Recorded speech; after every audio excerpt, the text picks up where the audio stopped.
Oke, Assalamualaikum warahmatullahi wabarakatuh. Kita lanjutkan, kita ke bab 2. Kita akan membahas tentang sistem persamaan linear. Sebenarnya bab 2 ini membahas 3 variabel. Cuma sebelum ke 3 variabel, kita bahas dulu tentang 2 variabel. Jika 2 variabelnya sudah paham konsepnya, pasti nanti yang 3 variabel juga paham tentang konsepnya. Ya, jadi kita akan masuk ke sistem persamaan linear 2 variabel dan 3 variabel. Oke. Nah, jadi yang pertama kita bahas adalah sistem persamaan linear 2 variabel dulu, nanti baru ketiga variabel. Ini bab kedua. Oke. Dalam pembahasan pertama, kita akan bahas tentang persamaan linear 2 variabel. Apa sih dengan mesin variabel? Variabel adalah ini nih, x dan y, yaitu adalah simbol dari variabel adalah x dan y. Nah, bisa huruf lain juga, x, y, z, termasuk variabel, ya. A sama B-nya udah disebut koefisien, jadi jangan kebalik ya. Jadi dijelasin di sini A, B itu disebutnya koefisien atau angka yang di depan variabel. Sedangkan variabel sendiri itu adalah X, Y, Z, P, Q, R. Nah, C ini disebutnya konstanta. Ini disebutnya konstanta. Angka yang tidak mengandung variabel. Jadi harus tahu dulu ya, A, B sama B itu disebutnya koefisien, X, Y-nya itu disebutnya variabelnya X, Y, ini adalah variabel. Sedangkan C adalah konstanta. Jadi maksudnya dua variabel ada dua nilai variabelnya itu X dan Y. Kalau cuma X aja berarti satu variabel. Seperti yang kemarin dibahas di nilai mutlak, cuma nilai X aja kan, sekarang ditambahin nilai Y. Ini karena ini adalah linear, nanti hasilnya adalah berupa garis. Jadi kalau digambar di grafik, ya kayak gini, nanti garisnya kayak gini lurus. Ya, ini disebut dengan persamaan linear dua variabel. Ya, jadi berupa garis lurus. Nggak bisa garisnya bengkok-bengkok, nggak bisa garisnya melengkung, nggak bisa. Ya, kalau yang garisnya melengkung nanti beda lagi. Kalau yang linear ini garisnya lurus, bisa miring ke kiri, miring ke kanan, bisa juga lurus terus pas ke bawah. Bisa juga, atau ke sini. Nah, ya, jadi itu yang disebut dengan persamaan linear dua variabel, ya. Penyelesaiannya adalah dengan memberi nilai sembarang terhadap salah satu variabelnya, kemudian menentukan nilai variabel lain. Jadi, pertama kita mencari nilai x-nya dahulu, baru mencari nilai y, atau sebaliknya, mencari nilai y-nya dulu, baru mencari nilai x. Itu adalah persamaan linear dua variabel. Dan materi ini sudah diajarkan di SMP. Ya, yang jadi masalah adalah kalian memahaminya atau kalian masa bodoh tentang materi ini atau tidak selama di SMP, atau mungkin gurunya tidak mengajarkan. Ya, Bapak juga nggak tahu. Yang jelas di sini akan dibahas lagi. Ya, nah ini bentuknya.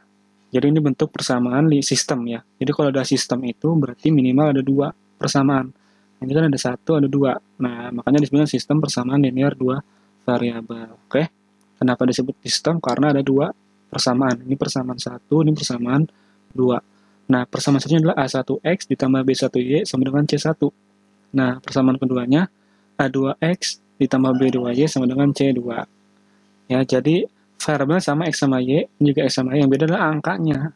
Ya, atau koefisiennya, angka di depan X-nya. Nah, bentuk yang seperti ini ada beberapa tipe. Ada namanya SPLDP homogen. Yaitu apa ciri-cirinya? Ciri-cirinya adalah kalau konstantanya sama-sama 0. Nih, ini sama-sama 0, berarti dia disebutnya homogen. Terus ada SPLDV tak homogen. Apa maksudnya? Tak homogen berarti berbeda. Jadi C1-nya atau koefisiennya itu bukan 0 atau nggak sama dengan 0. Berarti yang ini 1, yang ini 0. Kan dua-duanya nggak sama dengan 0 kan? Nah, ini sebenarnya tak homogen. Nah, ini juga tak homogen. Ini -1, ini 2. Kan beda. Berarti ini disebutnya tak homogen. Ya, ini hanya jenis-jenisnya aja. Kita belum masuk ke hitungannya. Nah, kalau udah, nah ini penyelesaian atau solusinya. Nah, sebenarnya untuk mengerjakan soal yang dua variabel ini ada bermacam tipe. Ya, ada cara. Ada satu dengan metode grafik. Yang kedua metode substitusi. Yang ketiga metode eliminasi. Yang keempat adalah metode eliminasi plus substitusi. Ya. Jadi ada berbagai macam metode yang bisa dikerjakan untuk soal yang 2 variabel ataupun nanti yang 3 variabel. Cuma yang jadi permasalahan adalah masing-masing metode ini punya kelebihan sama kekurangannya. Ya. Jadi kita ambil metode yang paling sedikit kekurangannya. Metode grafik, kekurangannya adalah kita tidak tahu titiknya sampai berapa sehingga nanti ketemu jawabannya. Jadi kita harus mencoba-coba terus sampai titiknya ketemu di tengah-tengah. Nah, makanya ini agak kurang efektif dalam pengerjaan nanti di soal.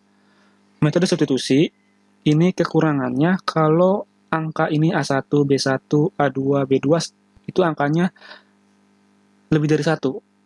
Ya. Jadi kalau semuanya angkanya 2, di sini 3, di sini 4, di sini 2, nah itu sulit.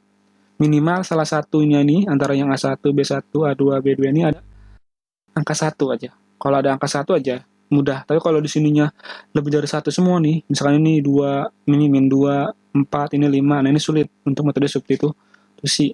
Ya, nanti hasilnya di berupa pecahan. Nah, metode eliminasi, nah ini termasuk metode yang paling efektif. Nah, cuma dia butuh konsep dasar atau basic yang kuat dulu, sehingga bisa mengerjakan metode eliminasi. Nah, yang lebih enak lagi, digabung antara metode substitusi, metode eliminasi dengan metode substitusi. Jadi di blended atau digabung antara eliminasi dan substitusi. Jadi yang kita bahas di bab 2 ini adalah metode substitusi sama yang keempat ini, eliminasi plus substitusi. Ya, jadi 2 sama 4 kita bahas secara mendalam, biar nanti kalau ada soal langsung dapat jawabannya. Oke. Untuk pertemuan kali ini kita bahas dulu tentang metode substitusi. Ya, bagaimana kalau ada soal terus dikerjakan dengan cara substitusi yang ini ya. Jadi ini di pelajaran sistem semester 2. Bagaimana cara mengerjakannya dengan metode substitusi. Oke. Langsung ke contoh soal. Nah, ini contoh soalnya. Nah, kita lihat persamaan 1 dan 2 apakah bisa dikerjakan dengan metode substitusi dengan mudah atau dengan sulit. Nah, kita lihat angka di depan X yang persamaan 1 ini 3. Ini 2. Ini 3. Nah, untungnya ada angka 1 yang di sini yang hanya sendiri, yaitu Y-nya cuma sendiri, yaitu angka 1 di sini. Nah, ini akan memudahkan dalam mengerjakan metode substitusi. Tapi kalau di sininya bukan angka 1, misalkan angka 5, nah, kalian kerjakan dengan cara metode eliminasi, oke? Biar lebih mudah. Jadi sekarang, tadi syaratnya ya, untuk kalau pakai cara substitusi, minimal dalam persamaan ini nih, ada salah satu koefisiennya yang angka 1. Nah, di sini kan di depan Y, sebenarnya angkanya tersirat, yaitu angka 1. Nah, ini bisa dikerjakan. Nah, apa step 1? Ya, jadi ada beberapa step. Step 1 adalah buat jadi Y sama dengan ya AX plus C. Jadi buat Y-nya sendiri. Nah, kita lihat persamaan 1 ini. Ini kita tulis dulu aja, ini persamaan 1. Ini persamaan 2. Nah, persamaan 1 ini, ya lihat persamaan 1, itu apa? Nah, jawabannya itu adalah 3X plus Y sama dengan 5. Kita harus buat dia menjadi Y-nya sendiri. Berarti jadinya Y sama dengan 5. Nah, 3X-nya ini pindahin ke kanan. Di depan 3 itu ada positif. 3-nya positif, berarti pindah ke kanan jadi negatif. Ya. Jadi ini 5 min 3X. Nah, dapatlah. Jadi ini syarat pertama. Jadi syarat pertama adalah buat Y sama dengan AX plus C. Jadi pastikan dulu ya. Jadi dia ini adalah pindah ruas sehingga nanti bentuknya seperti ini. Atau C plus AX juga boleh yang ini ya. Intinya adalah buat Y-nya sendiri. Kalau udah berarti ini menjadi persamaan yang ke-3. Ya, tulis ini persamaan T. Kalau sudah, step yang kedua adalah substitusi. Substitusi persamaan 3. Nih, persamaan 3 ke dalam persamaan 2 gitu ya. Substitusi persamaan 3 ke dalam persamaan 2. Sekarang persamaan 2 ditulis dulu. Berarti 2X plus 3Y sama dengan 8. Nah, di sini kan ada Y. Sedangkan di sini Y-nya diubah. Y-nya itu berapa? Y sama dengan 5 min 3X. Berarti diganti. Jadi 2X ditambah 3 buka kurung. Nah, Y-nya kamu ganti sama ini. 5 min 3X. Tulis. 5 min 3X sama dengan 8. Nah, ini yang dimaksud dengan metode substitusi. Ya, kalau di dalam permainan, substitusi kan bahasa Inggris ya, artinya adalah mengganti. Nah, mengganti nilai Y ini menjadi 5 min 3X, sehingga persamaan ini menjadi variabelnya X sendiri. Gitu, oke. Kalau sudah, ini kan kita substitusi ya, berarti tinggal kita tulis lagi dulu aja di sini 2X plus 3, 2 kurung, 5 min 3X sama dengan 8. Nah, gimana caranya kalau ada kurung? Dikali pelangi. Nah, 2X-nya tulis lagi, 2X, 3 dikali 5. Ya, kali pelangi ya.